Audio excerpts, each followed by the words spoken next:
Яңалыклар чыгарылышы үз ишини башлап жиберди. Студияда Лилия Гатина алга таба койбир темалар турында кыскача. Татарстанда йорт түбелеринен кортышу һәм кибет түбәсе өлеше ишлүү аркасында 3 киши зыян күргән. Чаллыда түбәләрдә кар чистарту эшләре ничек башкарыла? Узган ел Чаллы ата-аналарына 1 миллион сумга якын штраф салганнар. Яр Чаллыда авыр яшүсмерләр белән инде эш алып барыла. Татарстанда йорт түбәләреннән кар төшү һәм кибет түбәсе өлеше ишлүү аркасында 3 киши зыян күргән. Бәхетсезлек очраклары Баулы һәм Буада, Яшел Үзән районында булган. Мәгълүмат Республика дәүләт торак инспекциясе сайтында пәйда булды. Чаллы коммуналь хезмәткәрләр түбәләрдә кар чистарту эшләрен башкаралар. Бүген безнең төшерү төркеме эш барышын күзәтте. Бюрок адрес буенча алар 3-нче тапкыр баралар. ГЭС сервис подряд оешмасына хезмәт күрсәтүдә 10-нчы комплекста гына 47 йорт, 275 түбә бар. Коммуналь хезмәтләр көненә 7-10 объектта кар чистартып өлгерә. Подъезд түбәләрен кардан, боздан чистарту иртәдән үк башлана. При ежедневном обходе специалистов и мастеров выявляются снежные шапки, сосульки, наледи. Нашими специалистами то есть все это обговаривается, и мы выводим ребят на очистку именно входных групп. Договор заключен у нас на очистку кровель с высотниками-альпинистами. Комсомол районы администрациясында хәбәр итүләренчә мониторинг көн сайын үткәрелә. Белгечләр кар җыелмасын өчен йортларның сәүдә объектларының АЗСларның түбәләрен карыйлар. Сейчас тем более практически плюсовая температура, снег очень тяжелый и крыша может рухнуть, поэтому основная задача всех обслуживающих организаций это снег почистить. Да, мы видим, что управляющие организации уже чистят уже не по первому кругу, уже, наверное, по третьему кругу.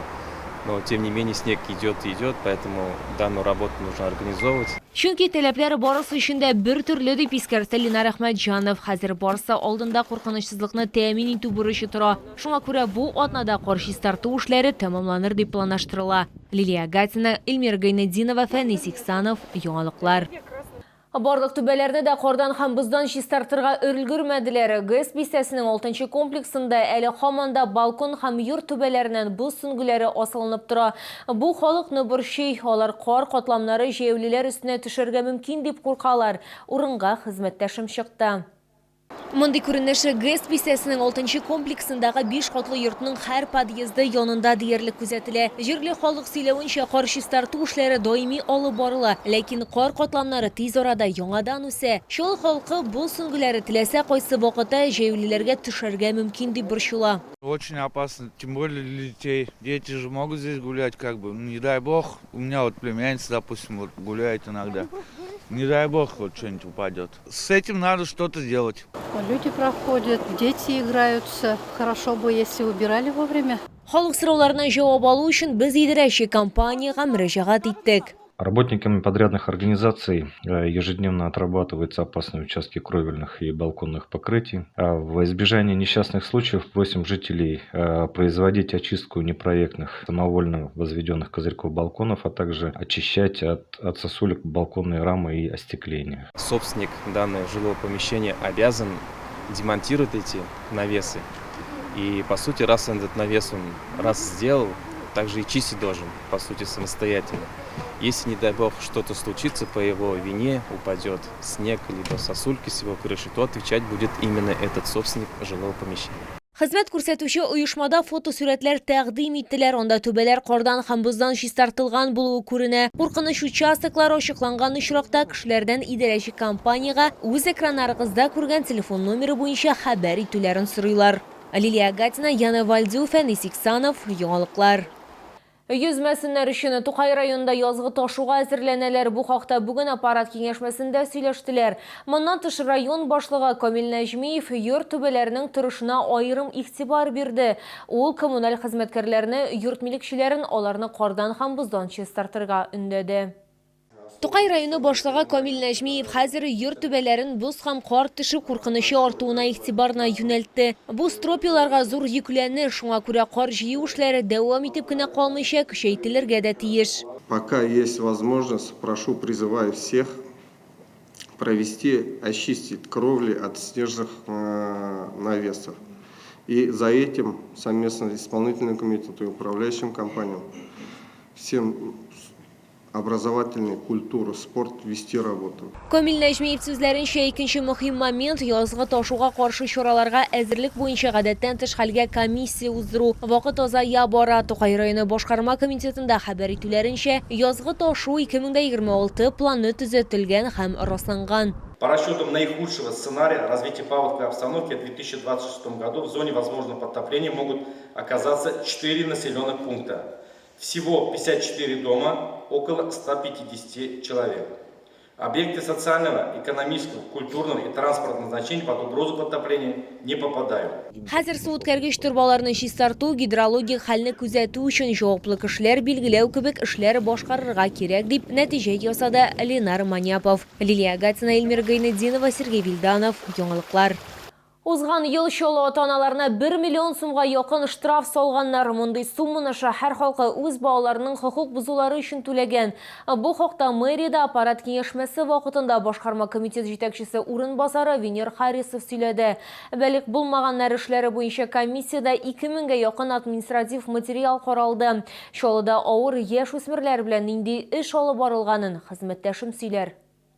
391 яшүсмер профисәптә тора һәм бу 2026 ел статистикасы. Ведомствора исәпкә 274 гаилә куелган. Шуларның 123 спиртлы эчемлекләр куллана. Аларны наркология диспансеры белгечләренә җибәргәннәр. Венер Харисов мәгълүматларына караганда, ведомствора исәптә җәмгыятькә куркыныч гамәл кылган 30 яшүсмер, 19 җинаять кылуда гаепләнүче, 22 шартлы рәвештә хөкем ителүче тора. Бала төп тәрбияне гаиләдә ала. Шуңа күрә профилактиканың төп юнәлеше гаилә белән эшләү. Гаиләдәге проблемаларны ачыклау, диагностика үткәрү һәм әлеге категория гаиләләр белән индивидуаль эш оештыру. Чөнки ата-аналарның үз вазифаларына җавапсыз карашы, үз балаларын контрольдә тотмаулары мәктәп дәресләрен игътибарсыз калдыруга, җинаятьчелек мөхиткә тартылуга китерә. Төнлә урамда балаларны контрольдә тотуга аерым игътибар бирелә. 87 рейд үткәрелгән, аларның нәтиҗәләре буенча 377 беркетмә төзелгән. Шәһәрдә ата-аналар университеты эшли. Анда атна сайын гаиләдә тәрбия бирү, бала белән аралашу, гаилә мөнәсәбәтләрен ныгыту, ата-аналарның баланың киләчәге өчен җаваплылыгын аңлау мәсьәләләре буенча иң яхшы белгечләр дәресләр үткәрә.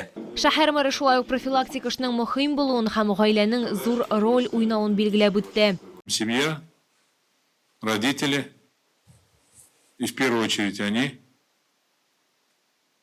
обязаны должны заниматься воспитанием. Я не про обучение говорю, про воспитание говорю. Школа обучает и воспитывает, а семья воспитывает и обучает. Все-таки на первом месте воспитание идет из семьи. У нас некоторые думают, что школа должна и обучать, и воспитывать, и воспитывать, и обучать. Ятим балаларга килгәндә, узган ел ахырына шәһәрдә рәсми рәвештә 462 кеше исәпләнгән. Белгечләр уңай динамиканы билгелиләр. Соңгы 5 елда аларның саны сизерлек кими. Хәзерге вакытта чалда опекада 393 бәлиг булмаган бала яши. Шуларның 69-ы тәрбиягә алган гаиләләрдә. Бу ташламалы категориядәге гражданнарның торак хокукларын гамәлгә ашыру мөһим юнәлеше булып кала. В 2025 году один гражданин получил квартиру специализированного жилищного фонда.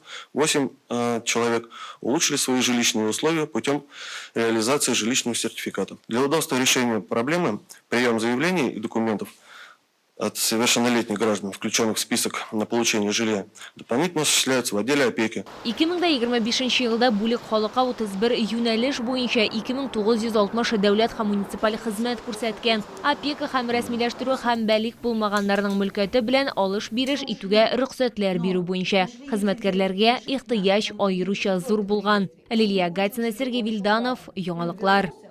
Әгәр сезне берәр проблема борчыса яки шалтаклы хәбәр җиткерәсегез килсә, безнең Макс кушымтасына мөрәҗәгать итегез. Фотосурәтләрегезне һәм видеоларыгызны 8939 311 31 31 телефоны буенча көтеп калабыз.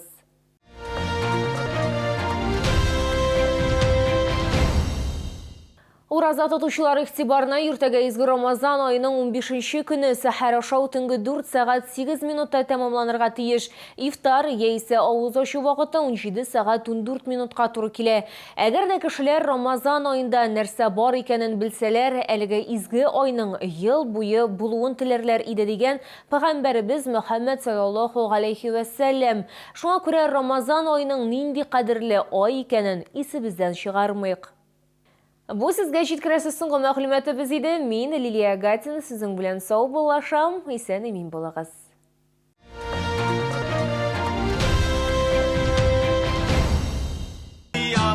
Cadê una stella?